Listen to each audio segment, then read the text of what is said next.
Mi chiamo Tito Jimenez e lavoro con le maschere da 35 anni.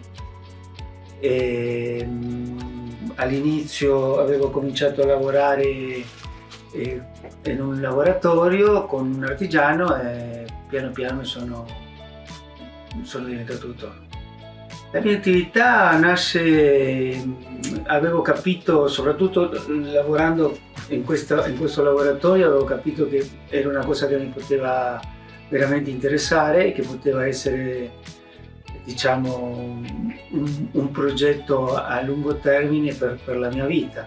E dunque ho cominciato a fare le mie produzioni di maschere, sapendo già come si facevano per quello che avevo imparato. Avevo fatto praticamente 4 anni di lavoro dentro un laboratorio e ho cominciato a produrre i miei modelli.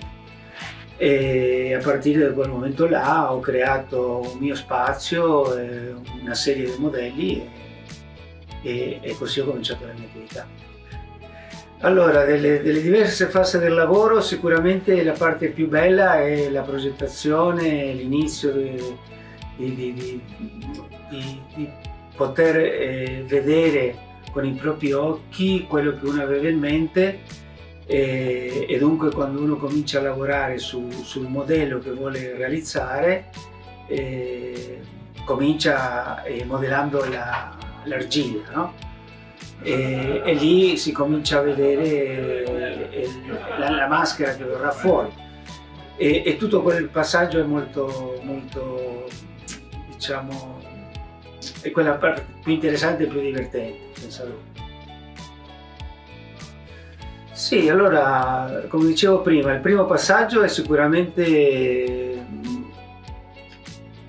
modellare la cartapesta e fare il positivo, quello che, diciamo, dopo sarà l'immagine finale della maschera.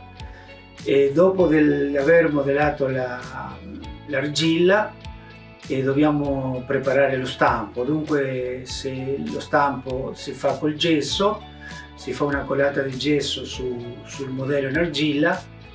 Dopo l'argilla viene tolta, una volta che il gesso è già sufficientemente resistente e si è indurito, si toglie l'argilla e si butta, praticamente si rompe l'originale, l'argilla si distrugge e rimane solo il negativo, che sarebbe lo stampo negativo, che è dove noi andiamo a lavorare sempre. Teniamo lo stampo negativo e con la cartapesta andiamo a lavorare dentro dello stampo e produciamo la maschera.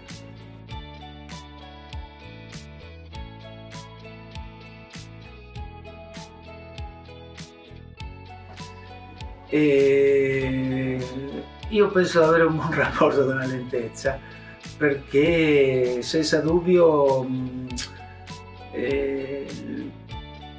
diciamo, il bello di questo lavoro qua è che ognuno lo può fare al suo ritmo e dunque non c'è una regola. La velocità non è la questione fondamentale, e dunque uno, quando si mette al lavoro, si immerge in una specie di mondo dove non conta veramente il tempo, conta sì la qualità del lavoro che stai facendo. Con l'errore fortunatamente nel lavoro artigianale non è un qualcosa di veramente problematico o grave, dipende. Ovviamente ci sono delle cose basiche che bisogna tenere conto, come può essere la resistenza della maschera, sì, questo tipo di dettaglio che non possiamo sottovalutare. Ma invece in altri aspetti anche l'errore fa parte dell'artigianato, e dunque non mi preoccupa, non sono preoccupato per l'errore. Magari ero preoccupato quando stavo imparando, sì, quando uno impara è più preoccupato per l'errore. Quando uno è consapevole di quello che sta facendo non è una preoccupazione. Oggi credo che la sopravvivenza sia la sfida principale. Viviamo in un mondo dove tutto si evolve molto velocemente e le nuove tecnologie stanno cambiando il modo di lavorare. Ci sono tante cose che stanno cambiando più velocemente di quello che succedeva prima. In più anche noi abbiamo subito, per esempio, abbiamo vissuto molto il cambiamento con la globalizzazione, che è stato un evento molto importante nell'economia e nel mercato mondiale, e questo lo abbiamo vissuto anche noi. Non è stato facile, infatti tanti hanno mollato questo lavoro e gli artigiani siamo sempre in meno, e una delle sfide sarebbe cercare di trasmettere alle nuove generazioni, ma per il momento non si vedono che queste nuove generazioni possano continuare con questo lavoro. Un'altra sfida è cercare di adattare la nuova tecnologia al nostro lavoro. Non è facile, non tutti sicuramente riusciremo a farlo, anche per una questione di età.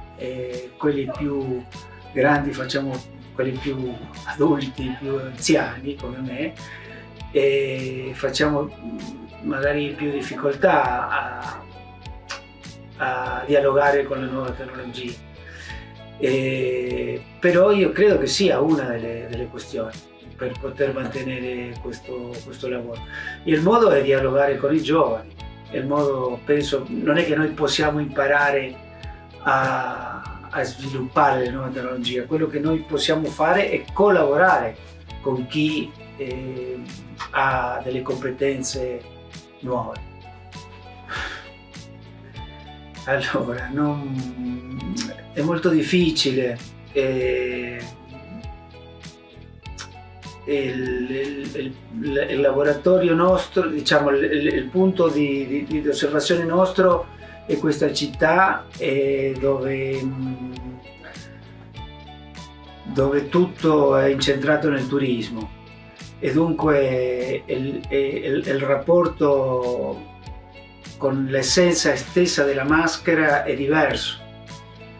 Le persone che si avvicinano a noi hanno la mentalità di quella persona che sta visitando una città come Venezia e se vuole portare un ricordo a casa, magari un ricordo di qualità come può essere una maschera fatta a mano. Ma io almeno non ho rapporti con dei clienti che abbiano un approccio diverso con la maschera acquisita, come poteva essere in una epoca il teatro, come potevano essere, non so, altre attività. Noi abbiamo un rapporto col turista che purtroppo non sono grandi esperti o hanno tanta consapevolezza della storia e della tradizione della maschera. Quasi dal primo momento questo, perché quando io ho cominciato a lavorare la cartapesta, in realtà mi è venuto subito l'idea di sperimentare con le sculture e di venire un po' fuori della solita maschera.